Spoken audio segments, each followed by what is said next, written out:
Hi learners, welcome back to my YouTube channel let's improve with Arun.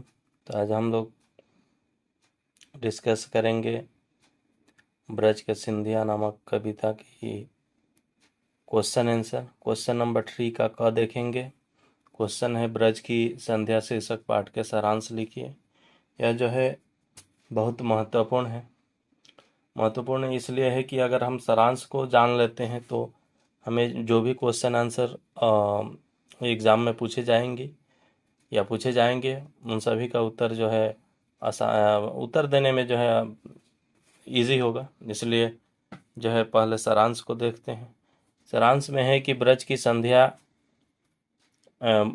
संध्या शीर्षक कविता प्रिय प्रवास महाकाव्य के प्रथम सर्ग से ली गई है। इसके रचयिता अयोध्या सिंह उपाध्याय हरिऔध जी हैं। कवि ने इस कविता में संध्या के समय ब्रज की निराली शोभा का सुंदर वर्णन किया है। यहाँ तक जो है हम लोग को लिखना पड़ेगा। इसके बाद जो है अब हम लोग क्या करेंगे कि देखेंगे कि जैसे कि हम लोग को मिला था कि 3 भाग का जो है आकाश भाग, जल भाग और स्थल भाग का वर्णन मिला था। तो पहले जो है देखते हैं क्या लिखा गया है। संध्या के समय ब्रज के स्थल भाग तथा आकाश भाग का वर्णन करते हुए कवि कहते हैं कि दिन समाप्त होने को था, इसलिए आकाश में धीरे धीरे लालिमा फैल रही थी। सूर्य की किरणें वृक्षों की चोटियों पर सुशोभित हो रही थी। पक्षियों का कलरव बढ़ता जा रहा था।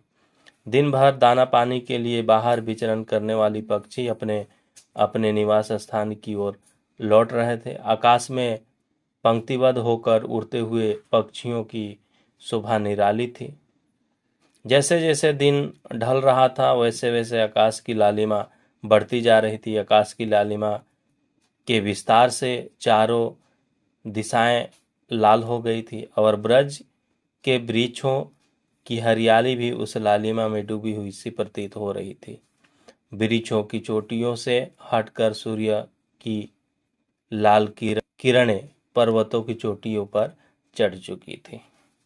इसके बाद लिखना होगा कि कवि ने संध्याकालीन ब्रज के जल भाग का भी मनोहरी वर्णन किया है। आकाश की लालिमा ब्रज के जलाशयों के तटों पर भी निराली छटा बिखेर रही थी। नदियों, तालाबों तथा सरोवरों के जल में लालिमा युक्त सूर्य का प्रतिबिंब अत्यंत रमणीय लग रहा था। कवि कहते हैं कि सूर्य अस्त हो रहा था, इसलिए आकाश के मध्य भाग से उसका बिंब भी लुप्त हो रहा था। ठीक उसी समय ब्रज की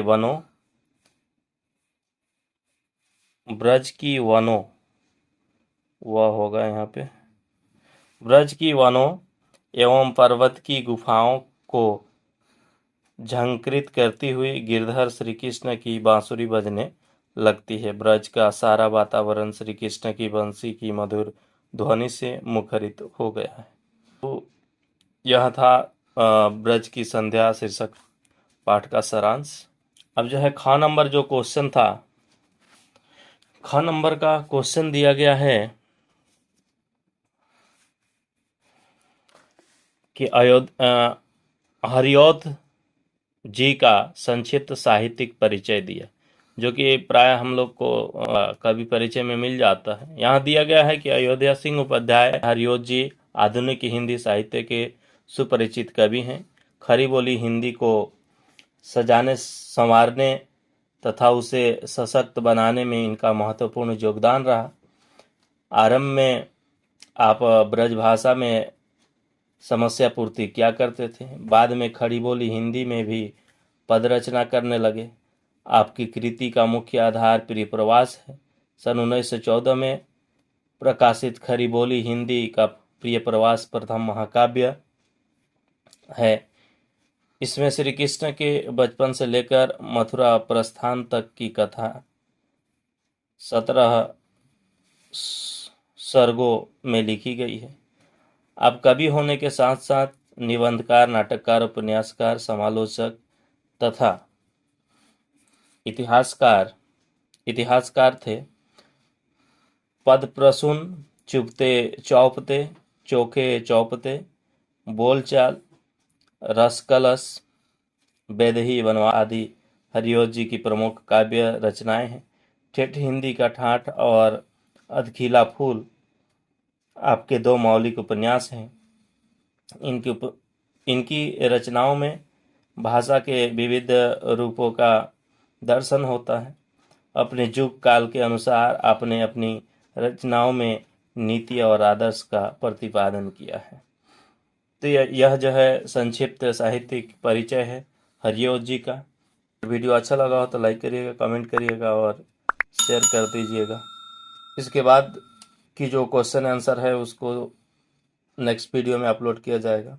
तब तक के लिए जो है चैनल को सब्सक्राइब कर लीजिएगा।